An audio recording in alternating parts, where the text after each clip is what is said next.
أعوذ بالله من الشيطان الرجيم بسم الله الرحمن الرحيم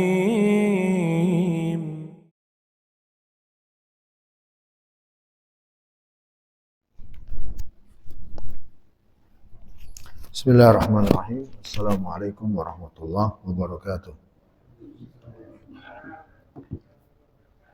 Innal hamdalillah nahmaduhu wa nasta'inuhu wa nastaghfiruh wa na'udzu billahi min shururi anfusina wa sayyiati a'malina. May yahdihillahu fala mudilla lahu wa may yudlilhu fala hadiya lahu. Asyhadu an la ilaha illallah wahdahu la syarika lahu wa asyhadu anna Muhammadan abduhu wa rasuluh. Ya ayyuhalladzina amanu taqullaha haqqa tuqatih wa la tamutunna illa wa antum muslimun. Ya ayyuhan nasu taqu rabbakumul ladzi khalaqakum min nafsin wahidah wa khalaqa minha zawjaha wa batha minhuma rijalan katsiran wa nisaa'a wattaqullaha alladzi tasaaluna bihi wal arham. Innallaha kana 'alaikum raqiba. Ya ayyuhalladzina amanu taqullaha wa qulu qawlan sadida yuslih lakum a'malakum wa yaghfir lakum dhunubakum wa may yuti'illaha wa rasulahu faqad faza fawzan 'azima. Wa ba'd. Ya ma'asyiral muslimin wal muslimat, jamaah Masjid As-Salam, bapak-bapak, ibu-ibu sepuh yang saya muliakan dan saya hormati, hadirin kaum muslimin dan muslimat yang semoga semua senantiasa dirahmati oleh Allah Subhanahu wa taala. Alhamdulillah kita berkumpul kembali di tempat ini walaupun di luar hujan, mendung, gelap, dan sempat di beberapa tempat tadi banjir. Alhamdulillah kita masih dimudahkan oleh Allah untuk berkumpul di forum yang mudah-mudahan pahala yang kita dapatkan lebih besar. Karena Rasulullah bersabda, "Inna 'idhamil jaza' ma'a 'idhamil bala." Besarnya pahala itu beriringan dengan besarnya tantangan. Maka mudah-mudahan ini semua membuat pahala kita semakin besar. Salawat serta salam untuk Nabi kita Nabi besar Muhammad sallallahu alaihi wasallam. Baik, kita langsung masuk tafsir untuk surat Asy-Syams pada ayat yang ke-7, 8 dan seterusnya. Allah Subhanahu wa taala berfirman pada ayat yang ke-7, wa nafsi wa ma sawwaha fa alhamaha fujuraha wa taqwaha qad aflaha man zakkaha wa qad khaba man dassaha.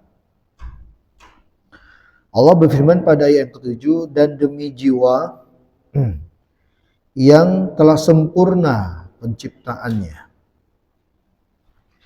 maka Allah telah mengilhamkan, memberi petunjuk bagi jiwa itu keburukan-keburukan, kefasikan-kefasikan, dan juga akan ketakwaan, kebaikan-kebaikan baginya.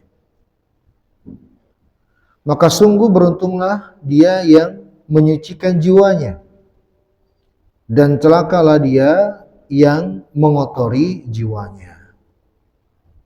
Baik, hadirin yang saya hormati dan yang saya muliakan, ini kelanjutan ayat dari surah Asy-Syams yang telah kita mulai di pertemuan yang telah lalu. Kita ambil pelajaran satu persatu dari ayatnya. Yang pertama ayat yang ke-7, Allah firman, wa nafsi wa ma sawwaha. Demi jiwa dan kesempurnaan penciptaannya. Ya, ini sama dengan ayat-ayat sebelumnya. Ayat yang datang dengan konteks sumpah. Dan yang Allah sumpahi di sini, dan yang Allah jadikan sebagai sumpah di sini adalah jiwa manusia. Demi jiwa dan kesempurnaannya. Hadirin yang saya hormati dan yang saya muliakan, sebagaimana pada ayat-ayat yang lain yang sebelumnya juga datang dengan kalimat sumpah dan pelajaran yang sering kita sebutkan ya berulang-ulang, bahwa di antara pelajaran yang diinginkan dengan bersumpahnya Allah itu adalah Allah ingin menjelaskan kemuliaan akan ciptaannya itu yang Allah sebut sebagai sumpah. Maka demikian juga pada ayat ini ketika Allah berfirman demi jiwa dan kesempurnaan penciptaannya. Maka pelajaran yang paling pertama sebagai tafsir dari ayat ini hadirin, Allah Subhanahu wa taala memuliakan kita. Manusia itu pada asalnya adalah makhluk yang Allah Subhanahu wa taala muliakan dibandingkan makhluk-makhluk ciptaan Allah yang lain. Ya, dan Allah telah memuliakan yang namanya manusia secara khusus dibandingkan makhluk-makhluk selain mereka. Ya, dengan tegas Allah menyebut pemuliaannya ini di dalam surat Al-Isra ayat ke-70. Walaqad karramna bani Adam wa hamalnahum fil barri wal bahri wa razaqnahum minat thayyibati wa faddalnahum ala katsirin mimma khalaqna tafdila. Allah Subhanahu wa taala berfirman di surat Al-Isra ayat ke-70 yang artinya dan sungguh kami telah memuliakan anak cucu Adam, yakni manusia kita. Dan kami angkat derajat mereka, apakah di darat, di laut. Kami beri mereka rezeki yang baik. Dan kami lebihkan mereka derajatnya dibandingkan makhluk ciptaan kami yang lainnya. Dengan kelebihan yang sempurna. Ya, demikian juga di surah At-Tin dan telah berlalu penafsirannya. Allah dengan tegas mengatakan laqad khalaqnal insana fi ahsani taqwim.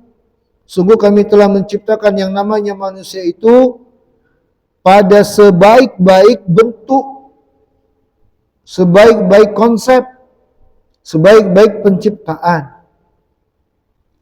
Maka hadirin Bapak Ibu yang saya hormati dan yang saya muliakan, ini semua adalah ayat-ayat yang menjelaskan bahwa kita ini adalah makhluk yang mulia dibandingkan makhluk-makhluk ciptaan Allah yang lainnya, dibandingkan jin, dibandingkan hewan apalagi, dibandingkan tumbuh-tumbuhan dan seluruh makhluk ciptaan Allah yang lain.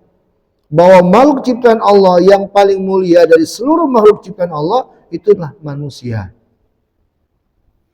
Ya. Kalau malaikat gimana Ustaz?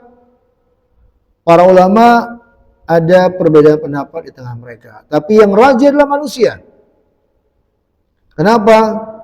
Karena Allah Subhanahu wa taala menciptakan manusia dengan terkumpul padanya dua hal. Ada tantangan untuk taat dan ada godaan untuk bermaksiat. Beda kalau malaikat. Malaikat adalah makhluk ciptaan Allah yang cuma satu garis lurus, hanya taat saja. Makanya para ulama sebagai berpendapat manusia lebih mulia daripada malaikat. Ya, sebab Allah ciptakan mereka dengan memiliki godaan yang lebih besar, melawan hawa nafsu. Ya, makanya Allah berfirman, ya, Inna akramakum indallahi atqakum, yang paling mulia di antara kalian adalah yang paling bertakwa. Siapa itu yang bertakwa? Dia yang menjalankan perintah dan menjauhi larangan. Kalau malaikat cuma satu, tidak ada kalimat menjauhi larangan. Betul tidak? Bahwa malaikat hanya menjalankan perintah. Ya. Apa doanya kalau ada gemuruh hadirin? Apa doanya? Subhanalladzi yusabbihur ra'du bihamdihi wal malaikatu min khaifatih. Maha suci dia, ya. Subhanalladzi yusabbihu, yang telah bertasbih malaikat Ar-Ra'd, Itu suara malaikat, hadirin. Ya, yang diperintah oleh Allah untuk mengatur petir dan hujan. Wal malaikatu, dan para malaikat yang lain, min khifatih, karena rasa takut mereka kepada Allah. Nah, itu doanya. Doanya pendek hadirin, kalau bisa dihafalkan. Subhanalladzi yusabbihur ra'du wal malaikatu min khifatih. Ya, Pak Yuda nyontek. Kan nyontek kan? Betul nggak Pak Yuda? Enggak ya? Udah dapat belum? Itu amalan-amalan yaumiyah, harian yang kayak gitu, hadirin kalau bisa dihafalkan. Ya, amalan-amalan yang seperti itu ya, amalan yaumiyah namanya, amalan sehari-hari. Petir dan hujan beda. Tidak semua petir menjadi sebab adanya hujan. Tapi setiap hujan pasti ada petir. Ya. Petir itu kadang ada tanpa hujan, betul? Ya. Tapi kalau hujan senantiasa ada petir di situ. Baik, kita lanjutkan pembahasan. Jadi saya kembali ke ayat yang Allah menyebut sumpah ya dengan kita jiwa manusia dan kesempurnaan penciptaannya.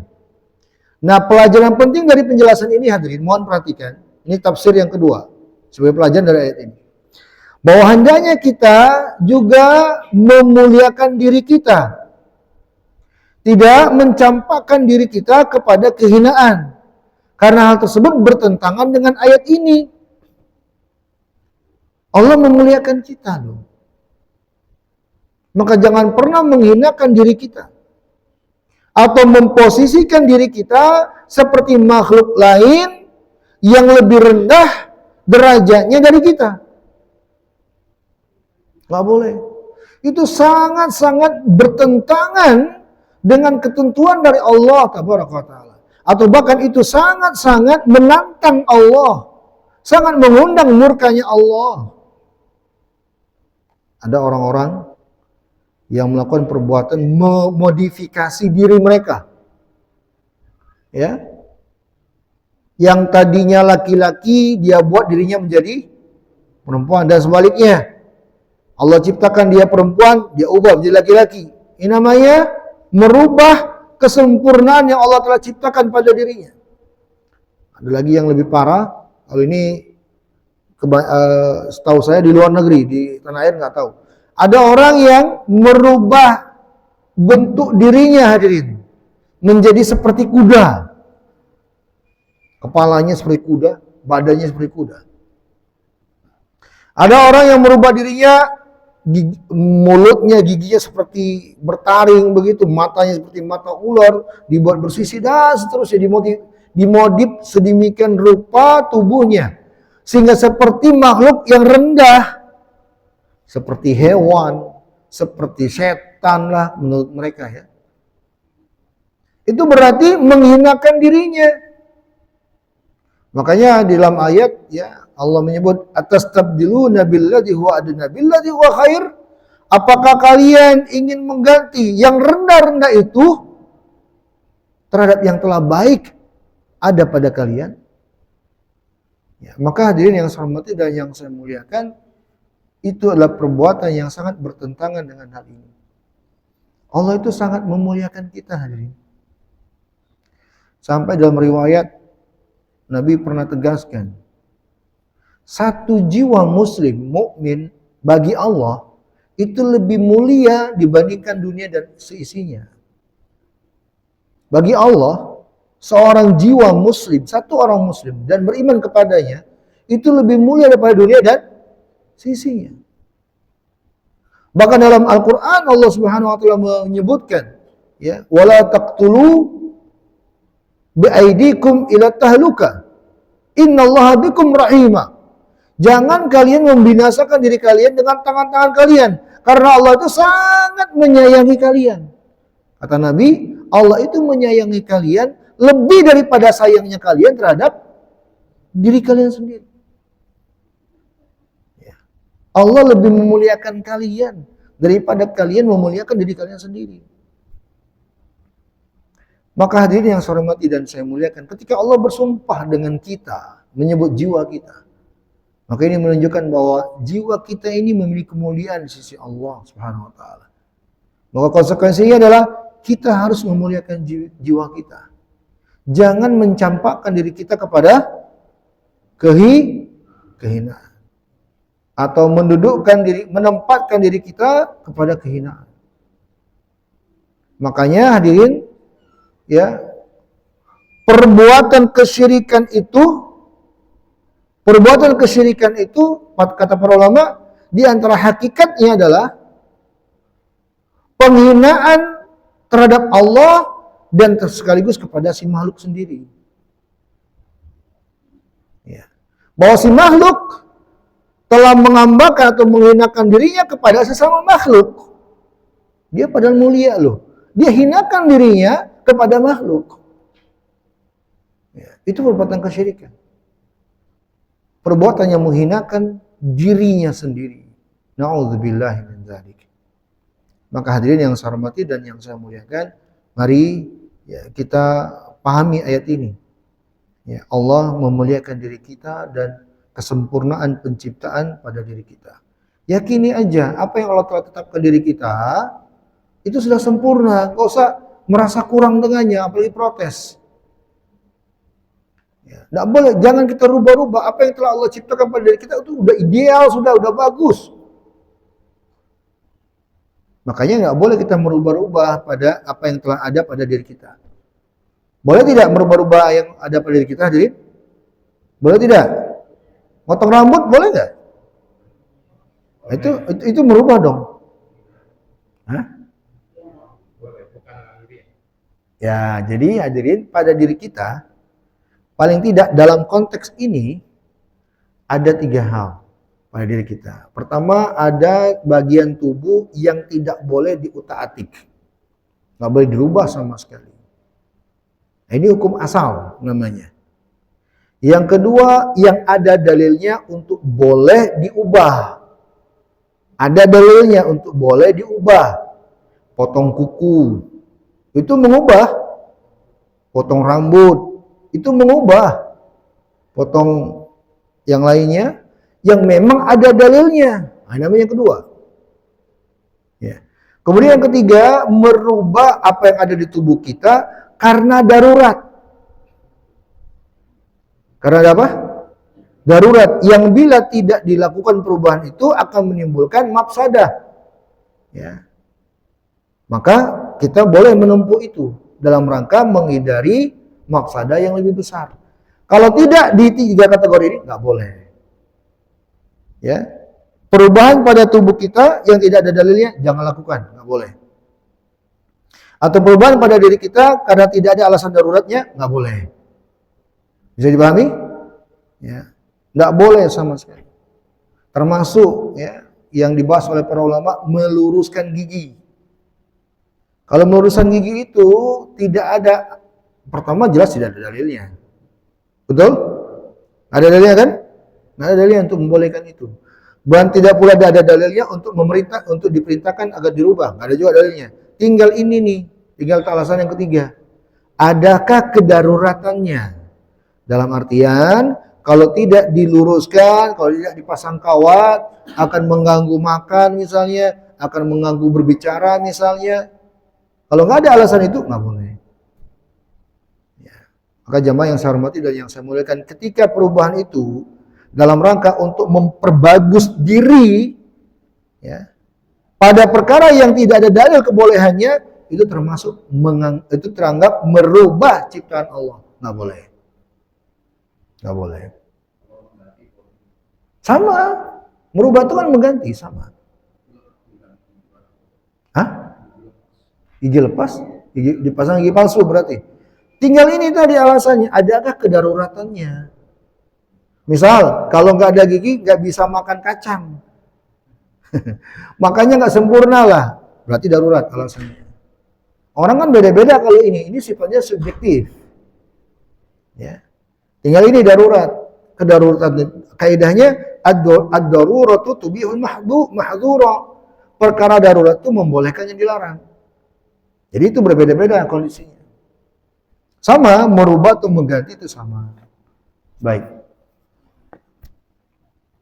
Ini ayat yang ke-7. Wa nafsi wa ma sawwaha.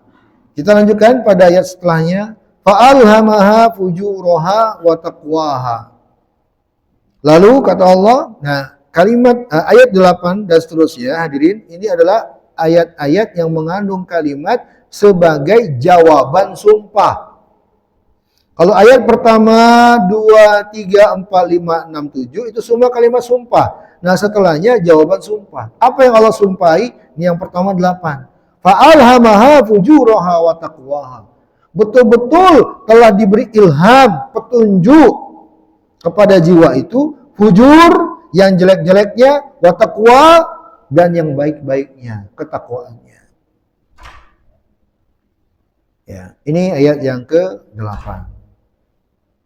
Baik, hadirin yang saya hormati dan yang saya muliakan.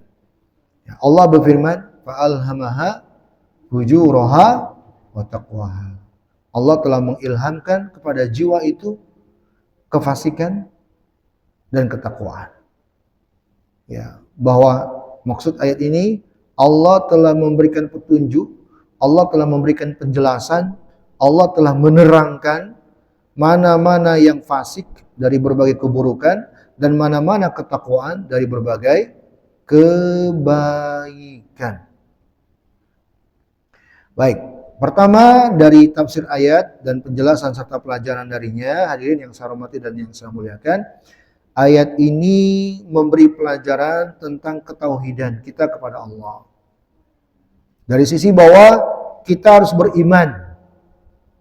Segala sesuatu yang terjadi pada makhluk, baik berupa kebaikan atau keburukan, itu semua atas ketentuan Allah semata. Bahwa yang terjadi pada makhluk itu nggak lepas dari dua. Kalau bukan kebaikan, maka keburukan. Tidak lepas dari dua itu. Semua hal yang kita jalani, kita rasakan, kita lakukan, apapun itu, tidak lepas dari dua ini. Kalau enggak itu kebaikan, maka keburukan. Atau kalau mau diambil satu lagi, perkara yang lebih condong kepada kebaikan, atau perkara yang lebih condong kepada keburukan. Sesuatu yang sifatnya tengah-tengah.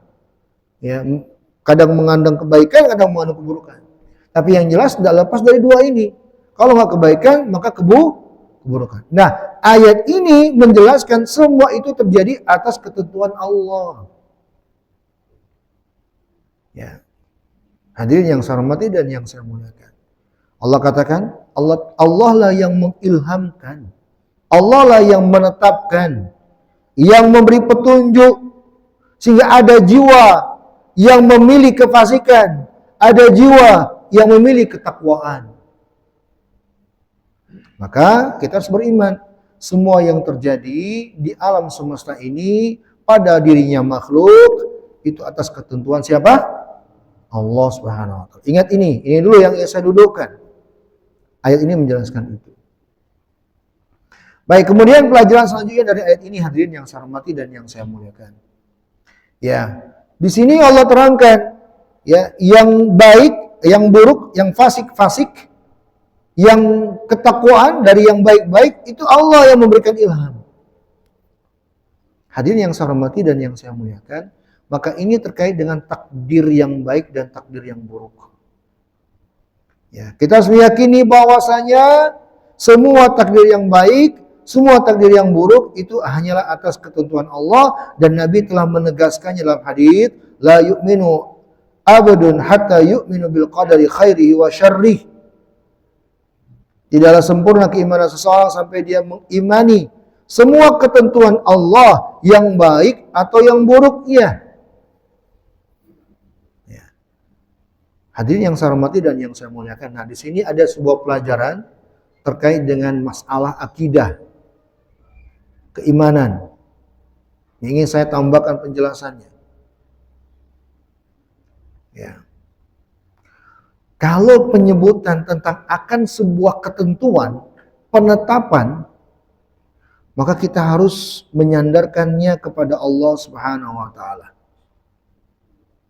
Tapi kalau penyebutannya dari aspek nih yang mengalami, yang menjalani, ya, maka kita harus mengatakan keburukan itu ada pada makhluk. Jangan mengatakan betul Allah yang menentukan keburukan, berarti Allah buruk dong. Ada keburukan pada diri Allah. Oh, enggak sama sekali itu.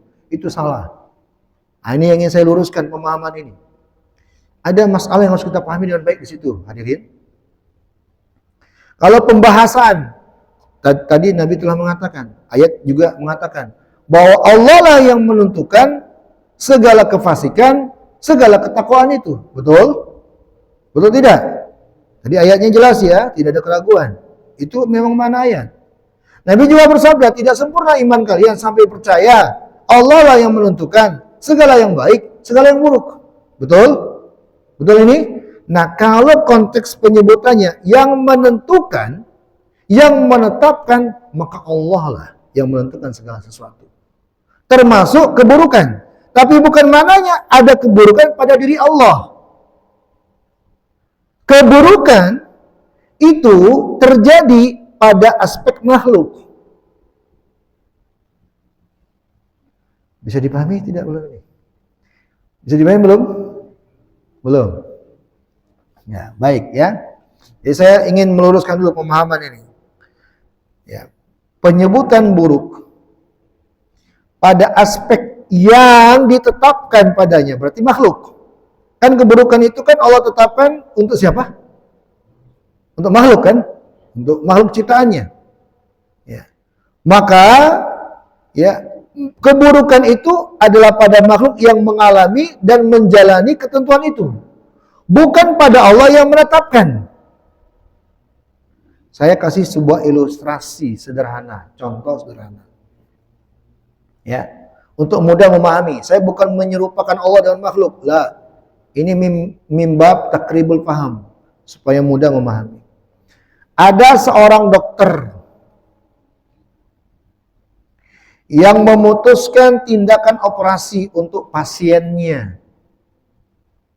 Ya, kata dokter ini harus dioperasi agar sembuh atau paling tidak supaya mengurangi sakitnya pasien tersebut.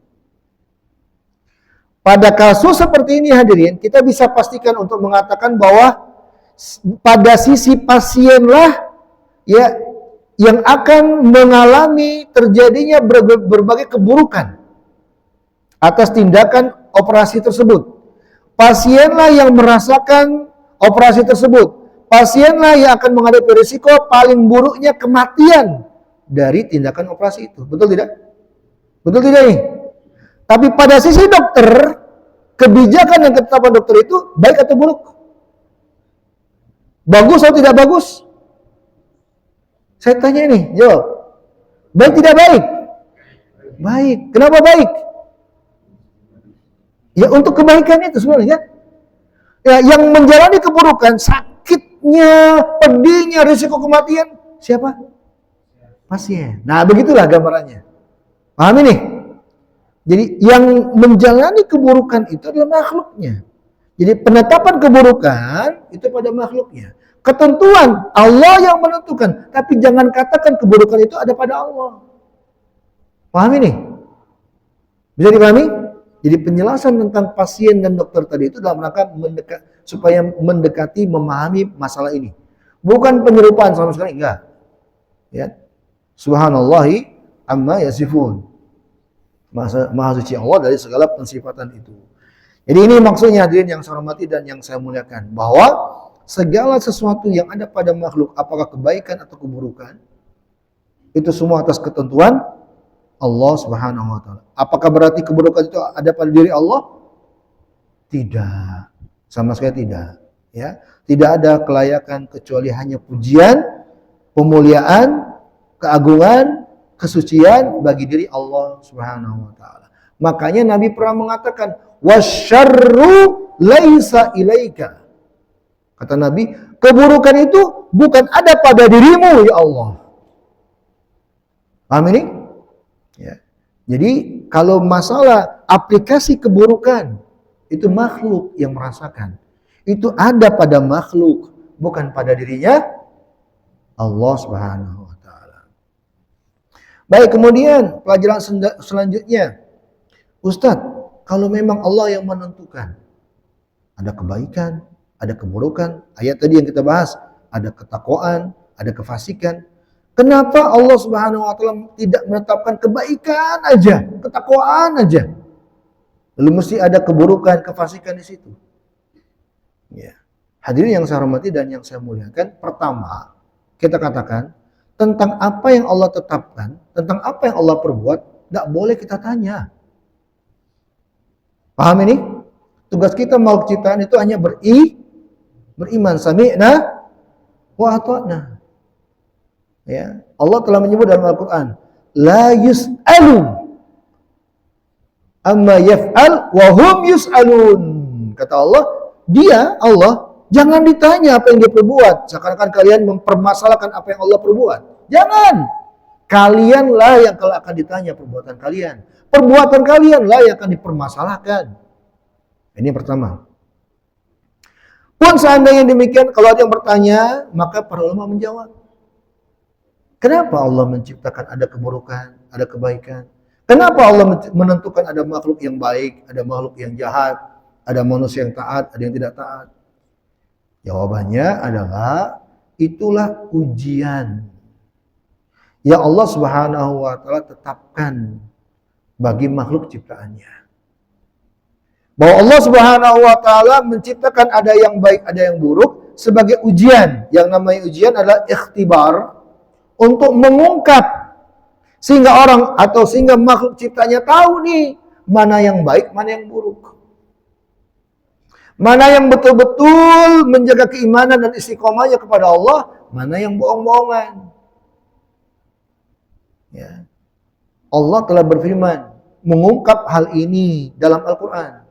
Alif Lam Mim. Ahasiban nasu ayyutraku ayyaqulu amanna wa hum la yuftanun. Walaqad fatanna alladziina min qablihim fala ya'lamanna Allahu alladziina shadaqu wa la ya'lamanna al-kadzibin. Allah berfirman di awal surat Al-Ankabut. Alif Lam Mim. Apakah manusia mengira setelah mereka mengatakan kami beriman lalu enggak diuji? Oh tidak, kata Allah. Kami telah menguji dan pasti kami akan uji mereka. Sebagaimana kami telah menguji orang-orang sebelum mereka. Dengan ujian itulah maka diketahui, tampaklah mana yang jujur mengaku beriman, mana yang dusta. Ya. Hadirin yang saya hormati dan yang saya muliakan. Nah, di sisi inilah sebenarnya kemuliaan manusia dibandingkan malaikat tadi. Kalau manusia itu diuji oleh Allah, sehingga mereka betul-betul membuktikan keimanan mereka kepada Allah, memilih jalan ketaatan, mengalahkan segala hal yang merusak itu semua. Tantangan mereka besar. Ya. Hadirin yang saya hormati dan yang saya muliakan. Maka adanya keburukan itulah ujian dari Allah. Anda ingin memilih mana? Allah ciptakan ada orang yang gak sholat sebagai ujian bagi Anda yang mau sholat. Mau pilih mana? Bisa dipahami? Allah ciptakan ada orang yang gak suka baca Quran. Allah tentukan itu sebagai ujian bagi Anda yang mau baca Quran. Mana yang Anda pilih? Ya. Kalau mereka yang tidak istiqomah, maka akan terungkap. Memilih yang seperti itu. Tapi mereka yang memilih keimanan kepada Allah, dia akan berkata, dan dia akan berusaha mempertahankan keimanannya. Mau bagaimanapun orang yang gak sholat itu, saya akan tetap sholat. Nah, baru Allah muliakan hamba yang seperti ini. Jujur dengan keimanannya. Kan ini kan tidak akan terwujud tanpa ujian. Betul tidak? Tidak akan tanpa itu. Kata orang Arab, ya, al-asya'u tatabayyana bididdihi. Banyak hal yang baru terbukti dengan adanya lawannya. Ya. Tauhid tidak akan terbukti tanpa adanya kesyirikan. Ketaatan tidak akan terbukti tanpa adanya maksiat. Ya. Jadi Allah ciptakan ada yang buruk-buruk itu ujian bagi mereka yang menempuh kebaikan. Yang dengannya lah akan semakin mulia kedudukan mereka. Tatkala mereka lebih mempertahankan keimanan, kebaikan pada diri mereka. Oleh karena itulah hadirin yang saya hormati dan yang saya muliakan, di dalam beberapa ayat Allah Subhanahu wa taala menyebutkan, ya, wa nabluukum bisyarri wal khairi fitnah wa ilaina turja'un. Kami akan menguji kalian dengan yang namanya keburukan, dengan yang namanya kebaikan sebagai cobaan. Dan kepada kamilah kalian akan kembali. Nah, ini jawabannya, dalilnya ini nih. Catat Al-Anbiya 31. Ya. Kalau hadirin mungkin suatu saat diskusi, jawab dengan ayat ini. Allah telah jelaskan memang bahwa yang namanya keburukan, kebaikan itu ujian, cobaan. Ya, wa ilaina turja'un, dan kepada kamilah kalian akan dikembalikan. Dengan adanya keburukanlah hadirin akan diketahui siapa yang benar-benar kokoh, bertahan, istiqomah di atas kebaikan, dan siapa yang gugur dan lalu mengikuti keburukan. Ya, seperti emas aja. Emas itu kan akan diakui oleh tukang emas. Setelah tukang emas akan menguji. Ya. Semakin dibilang emas ini beratnya besar, semakin besar pengakuannya, maka akan semakin berat itu ujiannya. Betul tidak? Ya. Baik, maka kesimpulan dalam masalah ini hadirin, semua keburukan yang ada di alam semesta ini atau semua perbuatan buruk makhluk, ya, itu semua adalah ketentuan Allah. Maka jangan pernah kita katakan itu bukan takdir Allah, itu bukan ketentuan Allah, jangan. Itu tidak diinginkan oleh Allah, jangan. Ya. Karena kalau mengucapkan kalimat seperti ini, konsekuensinya adalah menetapkan ada selain Allah yang lebih berkuasa, yang mengatur, atau mengatakan ada yang di luar kekuasaan Allah. Dan ini kekufuran.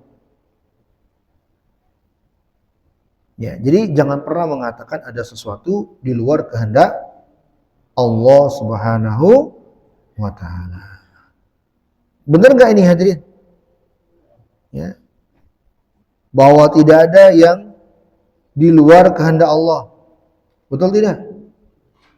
Betul tidak ini? Sepakat nggak? Semua terjadi atas kehendak Allah. Sepakat nggak? Kalau begitu, perbuatan zina itu kehendak Allah atau bukan?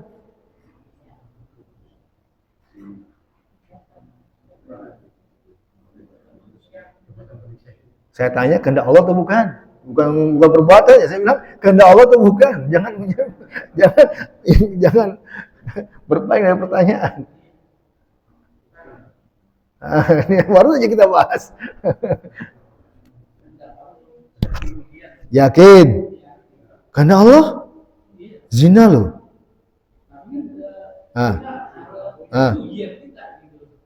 Pak Yuda saya tanya.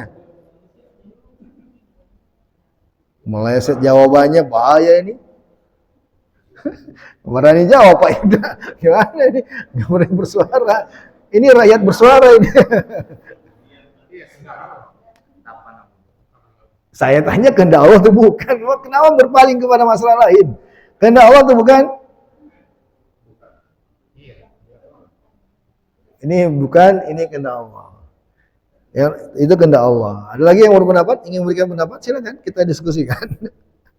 Ini bahaya ini. Ibu mau coba jawab apa Ibu?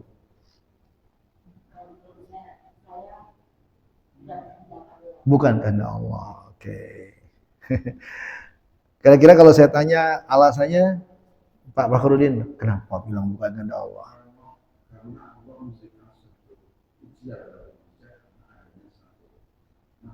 Enggak. Sekarang fokus dulu. Kenapa bukan kehendak Allah? Berarti ada selain Allah yang berkehendak. Kan itu kan logisnya, konsekuensi logisnya kan? Betul tidak? Nah, sekarang ada enggak dasarnya konsep itu?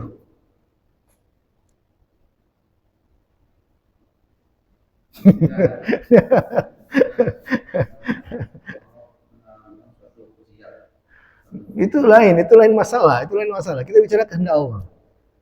Antum bilang itu kehendak Allah. Oke, sebutkan alasan antum.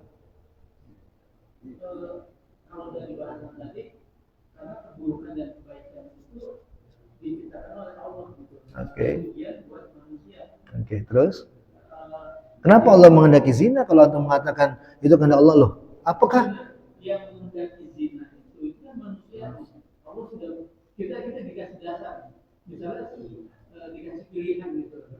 Nah dengan keimanan kita, dengan keimanan yang ada pada kita akan memilih hal yang baik dan yang berarti seakan-akan antum mengatakan bahwa itu sebenarnya bukan kehendak Allah dong zina.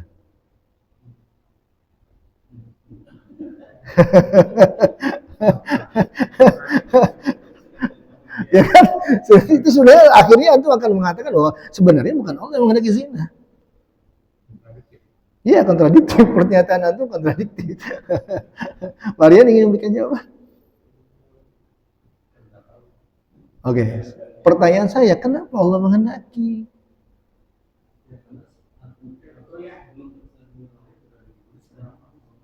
Bukan itu jawabannya, kalau itu jelas. Bukan jawabannya. Baik. Nah, saya jawab ya, Bapak Ibu yang saya hormati dan saya muliakan. Atau saya tunda. Ini sudah di ujung waktu ini. Oke. Masalah kehendak Allah yang dalam bahasa Arabnya disebut dengan iradah. Iradah. Ya, iradah namanya. Kehendak Allah itu disebut apa? Iradah. Dan iradah itu terbagi menjadi dua. Iradahnya Allah itu terbagi menjadi dua.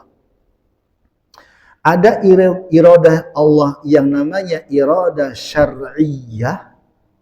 Ada iradah Allah yang namanya kauniyah. Kauniyah. Saya jelaskan dasarnya dulu nih, nanti Anda semua bisa nyimpulin. Iradah Allah yang syar'iyah adalah kehendak Allah untuk segala hal yang Allah cintai. Semua perkara yang terjadi dan itu adalah perkara-perkara yang Allah cintai, itu adalah terjadi atas kehendak Allah yang disebut kehendak Allah apa? Syar'iyah namanya. Kita sholat nih, kita baca Quran nih, itu kehendak Allah, bukan kehendak kita semata, tapi atas kehendak siapa? Allah. Ini namanya kehendak Allah apa? Syar'iyah. Kehendak Allah syar'iyah ini adalah segala perkara yang Allah kehendaki terjadi pada hamba-hamba yang terpilih untuk memuliakan mereka. Hamba-hamba Allah yang terpilih untuk memuliakan mereka. Karena memang pada nyatanya tidak semua hamba sholat nih misalnya, Allah kehendaki terwujud pada hamba-hamba yang terpilih saja. Ya, ini yang pertama, iradah syar'iyah namanya. Semua perkara yang terjadi pada makhluk dan itulah perkara-perkara yang Allah cintai. Yang kedua, iradah kauniyah. Kehendak Allah pada perkara yang tidak Allah cintai pada makhluk alam semesta. Kenapa Allah tetap jadikan padahal tidak Allah cintai? Nah, hadirin yang saya hormati dan yang saya muliakan, berbicara kehendak dengan yang terjadi, ini saya beri ilustrasi dulu ya, bahwa kadang ada perkara-perkara yang kita kehendaki, harus kita jalani, harus kita wujudkan, bersamaan dengan itu kita tidak mau, kita nggak cintai. Tapi kenapa kita kehendaki? Karena ada tujuan lain yang baru terwujud dengan ada hal ini. Berpikir logikanya gini. Kalau kita sakit, sebagian kita itu nggak suka minum obat. Betul tidak? Ya, pahit apalagi dan segala macam. Kita nggak suka itu. Betul tidak?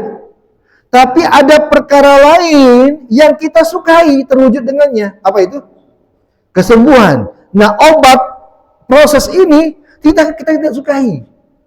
Tapi kita harus kehendaki, kita harus lakukan, betul tidak? Nah, jadi kesimpulannya, iradah kauniyah itu adalah kehendak Allah untuk sesuatu yang tidak Allah cintai, tapi ada perkara Allah cintai di balik itu yang akan terwujud dengannya. Bisa dipahami? Ya, karena waktu membatasi, ingetin saya Pak Yuda. Ya, insya Allah di pekan depan akan saya lanjutkan penjelasan ini ya.